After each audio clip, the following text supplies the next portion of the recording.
Muy buenas noches, abogado. Nosotros vamos a exponer en este momento sobre la teoría del delito. Los integrantes de nuestro grupo son Joana Camacho, Mabel Cuenca, Azucena Espinosa, Gabriela García, Jenny Jimbo, Marco Jaramillo, Alfonso Marín, Wilson Rivas, Odalia Ramos, Naideli Sari, Mateo Proaño, Adrián Bajaña. Vamos a hablar, como le mencioné anteriormente, sobre la teoría del delito. ¿Qué es la teoría del delito? La teoría del delito es un conjunto de principios, categorías y elementos jurídicos que permiten examinar si un hecho constituye un delito.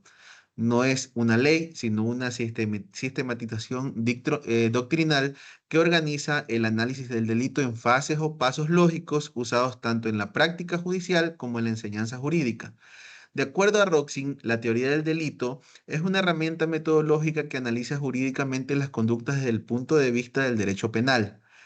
La teoría del delito está dividida en cuatro fases: la acción u omisión, tipicidad, antijuridicidad, culpabilidad.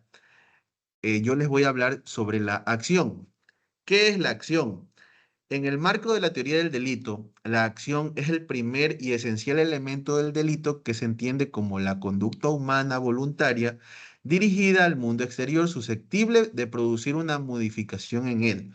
Es fundamental entender por qué sin acción no hay delito.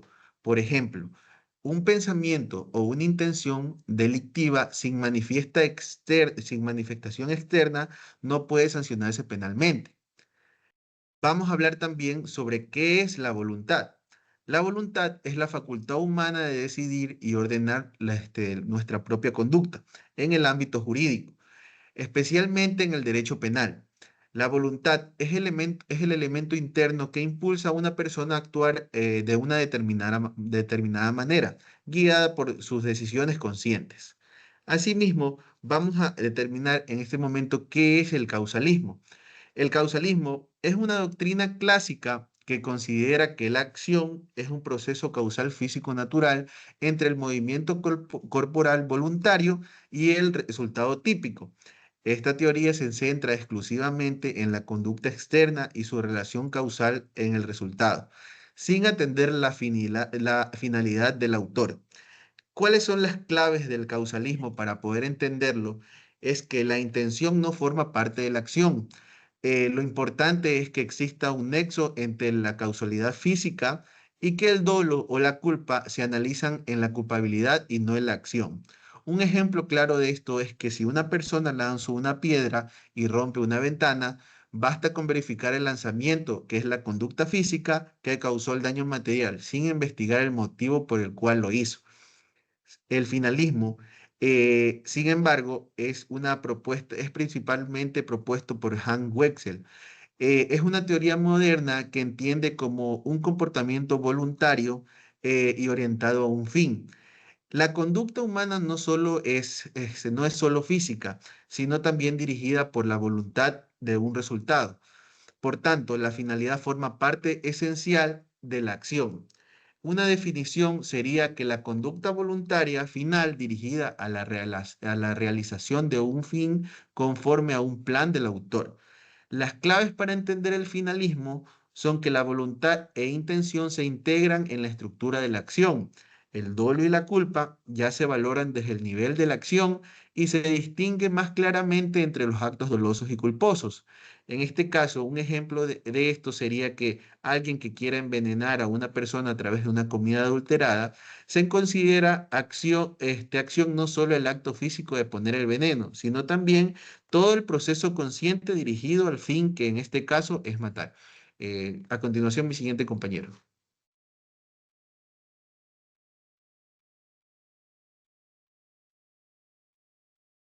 Etapas del delito.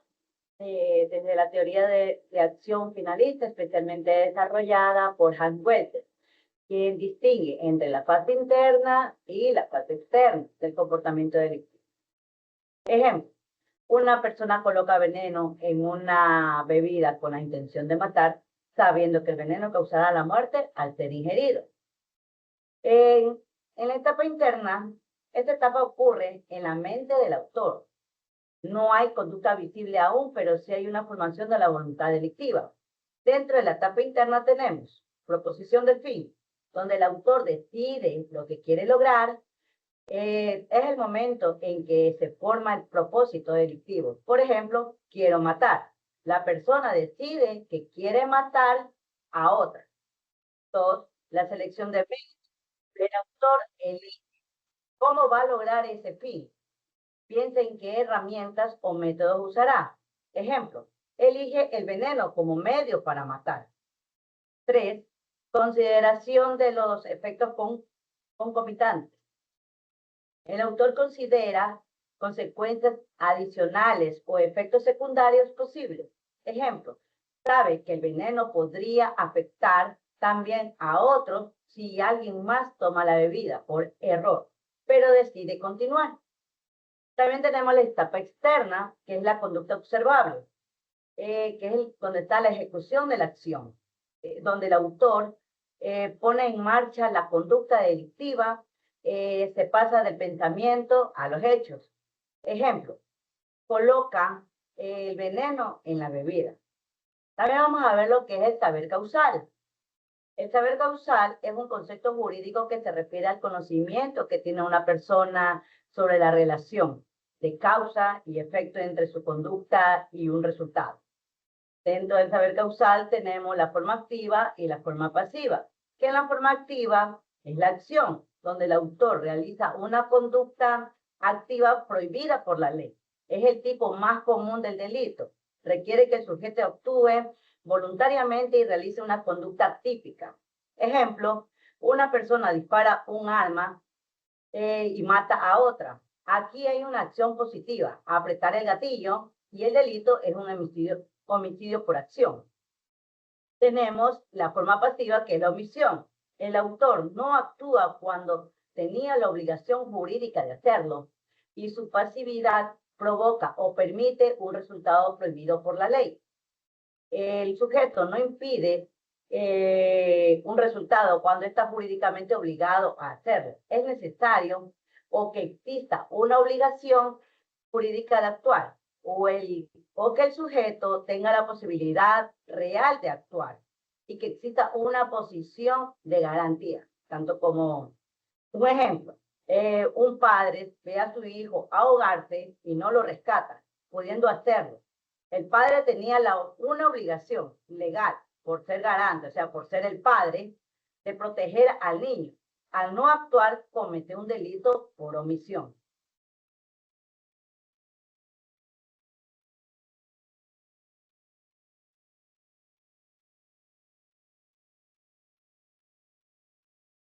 Yo voy a hablar sobre las causales de exclusión. Las causales de exclusión son circunstancias en que limitan la culpabilidad de una persona, excluyendo la responsabilidad penal en actos delictivos. Como primero tenemos el movimiento reflejo. El movimiento reflejo es una reacción involuntaria del cuerpo ante estímulo, sea físico o psicológico. Por ejemplo, pestañear, lo que es estornudar, la reacción para quitar la mano de una quemadura. Como segundo, tenemos la fuerza física irresistible. La fuerza física irresistible es una presión externa del cuerpo que realiza otra persona. Por ejemplo, al empujarlo, puede empujar a otra persona que está adelante y provocarle la muerte. O a su vez estar en el mar, y que la corriente lo provoque a golpear a una persona y esto provocarle la muerte. Por tercero, tenemos el estado de inconsciencia absoluta. Es el estado en que la persona no cuenta con ninguna voluntad ni control sobre su cuerpo. Por ejemplo, este ataque de epilepsia, un infarto. Al causar esto, puede causarle la muerte o un accidente que pueda atropellar a alguien. Y por último, tenemos el actio liberi causa. Esta figura jurídica busca la responsabilidad penal sobre una persona que voluntariamente se pone en un estado de inconsciencia absoluta. Por ejemplo, al tomarse un medicamento o sustancia sujeta a fiscalización para después de esto cometer un delito. Gracias. Bueno, también hablaremos de los elementos del delito. La tipicidad y los sujetos. Tipicidad objetiva es la coincidencia entre un hecho real y lo descrito por la ley penal. No considera la intención del autor, solo analiza la acción, el resultado y elementos materiales. El sujeto activo es quien comete el delito, o sea, el autor.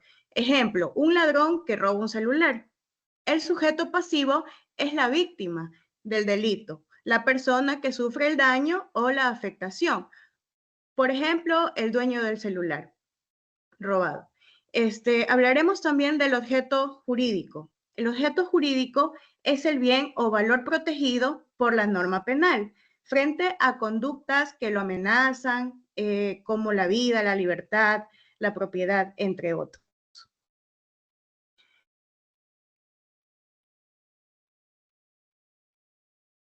El objeto jurídico personal es la persona titular del bien jurídico protegido. Por ejemplo, en un delito de lesiones, el objeto jurídico personal es la persona afectada. El objeto jurídico real es el bien jurídico en sí mismo que la norma penal protege. Por ejemplo, en un homicidio, el objeto jurídico real es la vida, en el hurto es la propiedad. El objeto jurídico material sería el soporte físico o cosa sobre la que recae la conducta delictiva. Por ejemplo, en el robo de un celular, el objeto jurídico material es el celular. Y objeto fenomenológico es la acción o conducta externa observable que afecta al bien jurídico. Por ejemplo, en una agresión, el objeto fenomenológico es el golpe o acto violento. Gracias.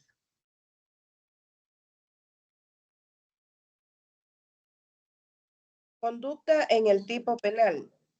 La conducta es el elemento central del tipo penal. Se refiere a la acción u omisión que realiza el sujeto activo. Dentro de la conducta del tipo penal también tenemos el verbo rector, que es el núcleo del tipo penal. Describe la acción punible. Tenemos verbos comunes como por ejemplo matar, sustraer, recibir, golpear, y también tenemos una clasificación que sería verbo simple, verbo disyuntivo y verbo alternativo. Dentro del verbo simple tenemos un solo verbo que sería matar. Ejemplo, matar. Verbo disyuntivo, varios verbos unidos por la vocal O. Ejemplo, sustraer o hurtar. Verbo alternativo. Este sería distintas formas válidas. Ejemplo, recibir, aceptar, solicitar, sobornos. También tenemos dentro de la conducta en el tipo penal las circunstancias en la conducta típica. Estas circunstancias son factores que rodean la acción delictiva. Pueden agravar, atenuar o modificar el tipo penal. Tipos de circunstancias. Tenemos tres tipos de circunstancias. Tenemos expresas, específicas, genéricas. Dentro de las expresas está dentro del tipo penal, es la parte esencial. Ejemplo, la violencia en una violación.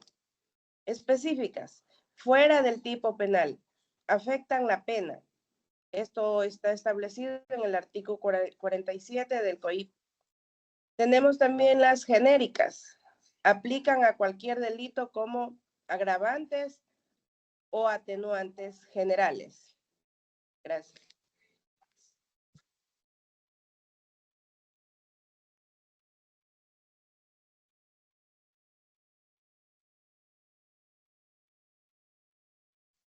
Tenemos también lo que son las estructuras típicas. En las estructuras típicas tenemos que pueden ser de acción o de omisión. En la mayoría, las estructuras típicas son de acción y muy pocas son de omisión. Un ejemplo de omisión sería lo que es el artículo 135, que es omisión de medidas de protección. O también un gran ejemplo es cuando un salvavidas se encuentra vigilando lo que es el mar, por si acaso una persona se ahogue, y por su omisión se queda dormido y se ahoga una persona. Eso es un gran ejemplo de omisión. Asimismo, en las estructuras típicas puede ser de acción o omisión y también de lesión o de peligro. Un gran ejemplo de lesión es lo que es la agresión, la tortura. ¿Por qué? Porque está lesionando la vida, un bien jurídico, en este caso sería la vida. Y lo que es en peligro sería cuando estás en peligro, como lo que es el abandono de personas, que te deja en peligro de que te pueda pasar algo. También tenemos lo que son los elementos especiales, que hablamos de lo que es subjetiva, que nos habla de que en fin, una meta o un propósito. En este caso tenemos lo que es el artículo 186, lo que es estafa, que nos habla, que dice que la persona que para obtener un beneficio patrimonial para sí mismo, por un tercero, mediante la simulación de hechos falsos o la deformación o ocultamientos de hechos verdaderos, induzca error a otra, y ahí nos habla, con el fin de que realice un acto que perjudique su patrimonio. Ese es un claro ejemplo de lo que es subjetiva. ¿Por qué? Porque nos habla de un fin que nos habla lo que es la estafa, el fin de qué va a ser. Y lo que es lo descriptivo es lo que sobra en sí del artículo para poder realizar lo que es la estructura. También tenemos lo que es el dolo. El dolo es cuando tú lo realizas con conciencia de que vas a cometer una conducta mala. Asimismo, el dolo lo que es, se clasifica en dolo directo, que el resultado es igual que la finalidad. En este caso, tenemos lo que es Juan contrata a Pedro para que mate a Luis, por lo que Pedro espera a Luis fuera de su casa para cometer el atentado. Lo que es el dolo indirecto, el resultado no es igual que la finalidad, pero es necesario para alcanzarlo.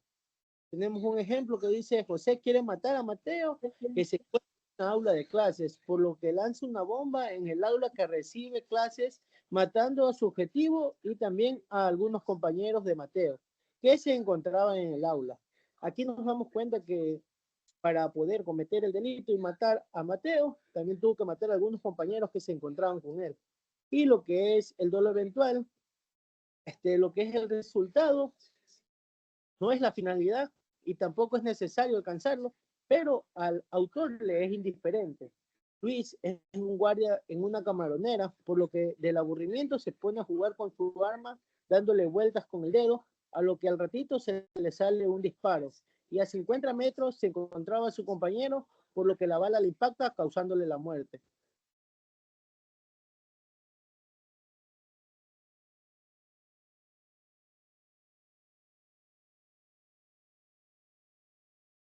Bueno, yo voy a hablar de la culpa. Tenemos la culpa consciente y la culpa inconsciente. La culpa consciente, el resultado no es la finalidad del autor. Tampoco es necesario, pero es un resultado posible y el autor cree que puede evitarlo con sus habilidades. Un ejemplo de la culpa consciente sería un malabarista de cuchillos en un circo. Va a realizar su show, por lo que pide un voluntario para que le ayude como estatua para clavar sus cuchillos alrededor de él. Al momento de tirar el cuchillo, este le impacta en la mano, causándole una lesión en la misma. También tenemos la culpa inconsciente. Es un resultado que el autor no se presentó como posible. Como ejemplo de culpa inconsciente, María intenta hacerle una broma a Luis, lo cual produce que se esconde y esto le provoca un susto a Luis, el cual cae de las escaleras. El error de tipo, hay vencible e invencible. El vencible, el autor cuenta con el tiempo y los medios para salir del error. Tenemos como ejemplo, José, que es policía, ve a una persona forcejeando una puerta de un local comercial a medianoche, por lo que sorprende por la espalda y le aplica una llave fracturándole la clavícula, lo cual el señor que estaba forcejeando la puerta era el dueño del local. Invencible, el autor no cuenta con el tiempo ni los medios para salir del error. Como ejemplo tenemos Carlos, con la intención de apagar el fuego de la casa de Ana, vierte el líquido de un balde que se encuentra en la calle. El líquido resulta ser diésel, por lo que el fuego se hace más intenso.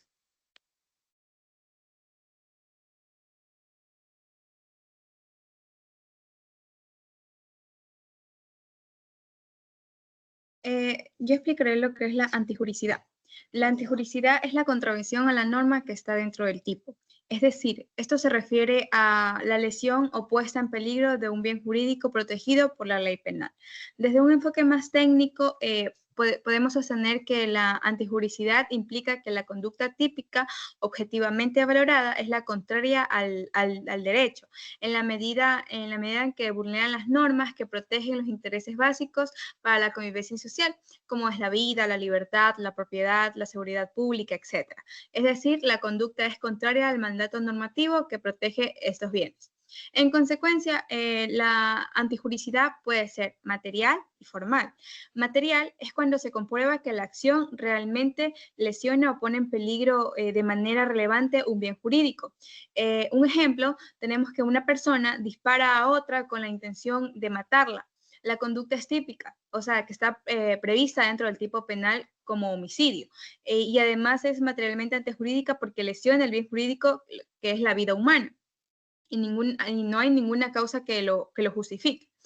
Y formal es entendida como la contrariedad entre una conducta y el ordenamiento jurídico. Esta aparece en el momento en el que una conducta del sujeto se adapta formalmente a lo que la normativa contravencional describe de forma de la norma, es decir, en la medida que cumple con los elementos objetivos y subjetivos de la figura escrita en el texto normativo.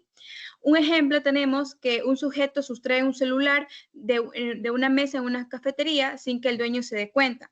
Esto dentro del tipo penal sería hurto y no existe ninguna causa de justificación. Por lo tanto, decimos que es formalmente antijurídica. También, sin embargo, existen causales de exclusión que se encargan de excluir la antijuricidad y que hacen que una conducta, aunque típica, no sea punible. Uno de los ejemplos clásicos es la legítima defensa. La legítima defensa es una institución que faculta lesionar o matar en defensa de la integridad o de la vida propia de terceros. Dentro de la legítima defensa tenemos lo que es la actual agresión ilegítima. Esto nos da a entender que dicha agresión debe ser actual, real y en el momento. Esta no puede ser atemporal ni extemporánea. Un ejemplo, tenemos que Juan iba caminando por la calle poco transitada cuando un antisocial se le acerca e intenta robarle con un cuchillo todas sus pertenencias. Gracias. A continuación, mi compañero.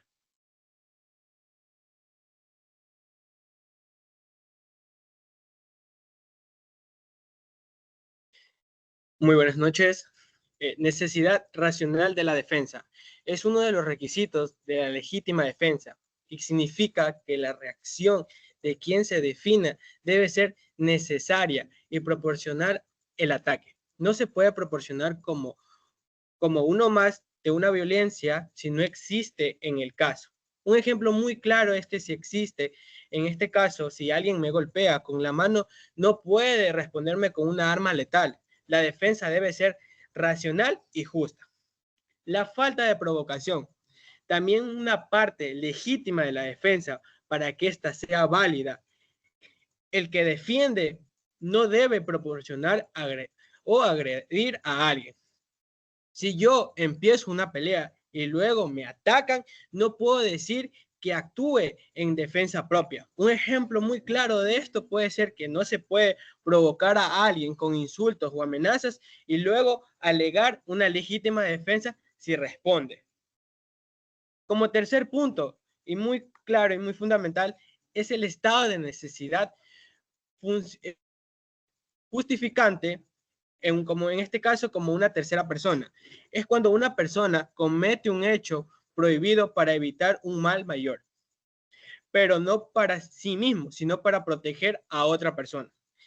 Está justificando por qué se actúa ante un peligro muy grave y muy real. Ejemplo, proponer la ventana de un carro para salvar la vida de un niño encerrado con el riesgo de asfixiar. ¿Esto qué quiere decir? Que pone en riesgo un bien material para salvar la vida de una persona. Y como cuarto, sería la colisión de deberes. Ocurre cuando una persona tiene dos deberes legales a sí mismo al mismo tiempo, pero no puede cumplir ambos. si elige el más importante o el más urgente, no se puede dar por incumplimiento el otro. Por ejemplo, un bombero solo puede rescatar a una persona o a dos en peligro y tiene que elegir entre ambas al que tiene más probabilidad de sobrevivir a un incendio, a una catástrofe. Tiene que elegir entre esas dos el que esté más cercano y el que él pueda salvar. Esto sería todo.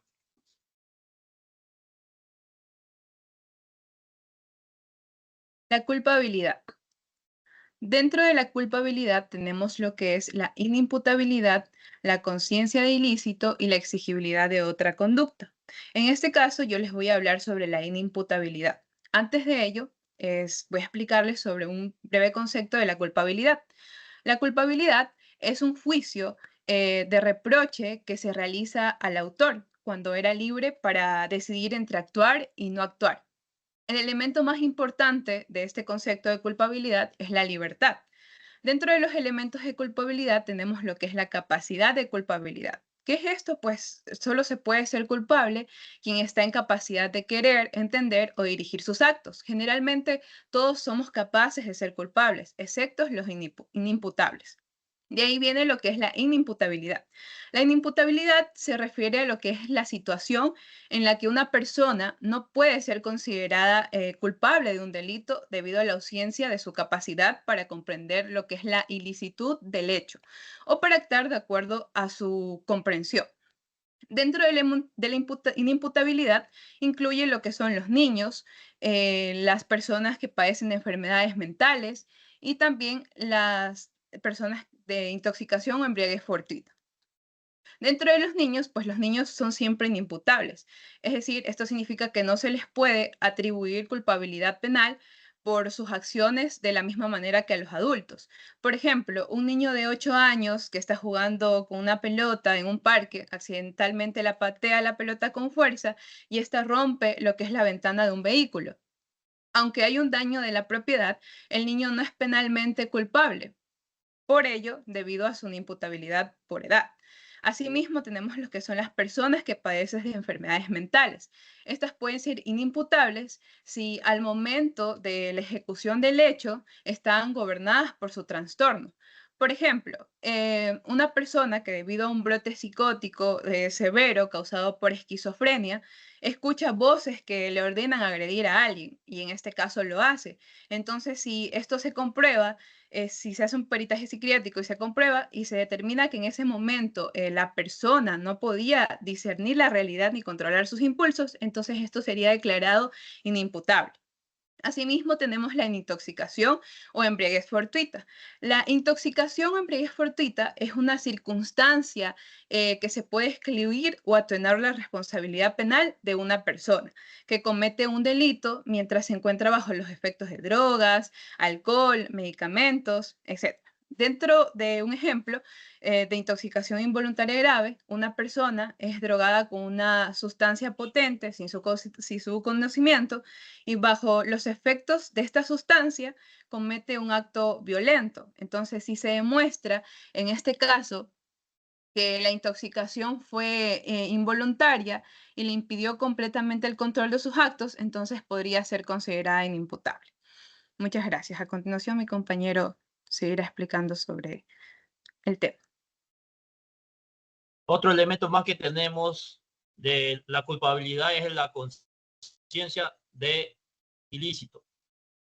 Es conocer lo que hago es ilícito. La conciencia de ilícito es el conocimiento o posibilidad de conocimiento de que la acción realizada es ilegal o contraria al ordenamiento jurídico. La conciencia de ilícito se anula cuando hay un error de prohibición directo. Es donde el autor desconoce la ley. Ocurre cuando el autor que su conducta está prohibida por las normas jurídicas. Ejemplo, una persona extranjera donde su país el portar arma es legal, viaja a otro país donde para portar una arma tiene que tener una licencia. y sin embargo aquel extranjero sigue usando su arma. El extranjero está cometiendo un delito en el lugar del país que visita. Otro error también tenemos el error de prohibición indirecta. La persona considera que existe una de su justificación. Es decir, el autor sabe que su conducta está prohibida, pero cree erróneamente que existe una justificación. Para comprenderlo tenemos un ejemplo. Pedro observa una pelea de su amigo en la calle. Uno de los agresores ya se ha alejado, pero Pedro lo sigue y lo golpea fuertemente, pensando que todavía está en legítima defensa del agredido. Pedro incurre en un error de prohibición indirecta. Sabía que al golpear está prohibido, pero él erróneamente cree que está justificado. Estas son las dos causas, dos elementos principales de la culpabilidad. A continuación con mi compañero. Continuando con la teoría del delito, dentro de los principios tenemos culpabilidad y dentro de este tenemos el elemento que es exigibilidad de otra conducta, que nos quiere decir que es la libertad para decidir entre hacer o no hacer algo. La exigibilidad de otra conducta consiste en analizar si el elemento en el momento del hecho o en el momento de la conducta era razonablemente exigible que la persona actuara de esta manera. Es decir, si tenía la libertad de elegir entre hacer o no hacer esta conducta. Este principio, este elemento solo se anula en los siguientes casos: por coacción, por estado de necesidad disculpante y por exceso en la causa de justificación. En coacción, ¿qué nos dice el artículo 45 del numeral 2 del Código Orgánico Integral Penal? Actúa la persona infractora por temor intenso o bajo violencia. Esto presenta cuando una persona actúa bajo violencia o temor intenso, provocado por una amenaza de un mal que está ya gravemente eminente y relevante, lo que obliga a cometer a la persona el delito. Un ejemplo de coacción es cuando una mujer es obligada por una banda criminal a transportar droga en una maleta. Le dicen a esta persona que si no lo hace matará a su hijo, y de esta manera le muestran fotos, le muestran de su hijo menor de edad, de su familia, para de esta manera intimidarla a la persona, y ella por miedo a esto accede.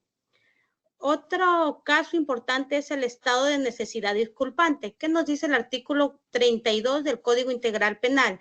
Que no existe infracción penal cuando se actúe en estado de necesidad para proteger un bien jurídico propio o ajeno, siempre que el mal causado no sea mayor que el que se evita.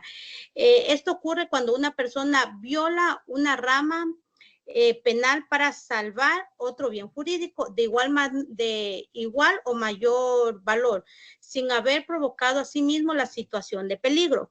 Un ejemplo claro del estado de necesidad disculpante es cuando durante una inundación en una zona rural de una ciudad, un ciudadano rompe la reja de una finca privada para poder entrar en una camioneta y así poder rescatar a la familia que se encuentra atrapada en el techo de una casa.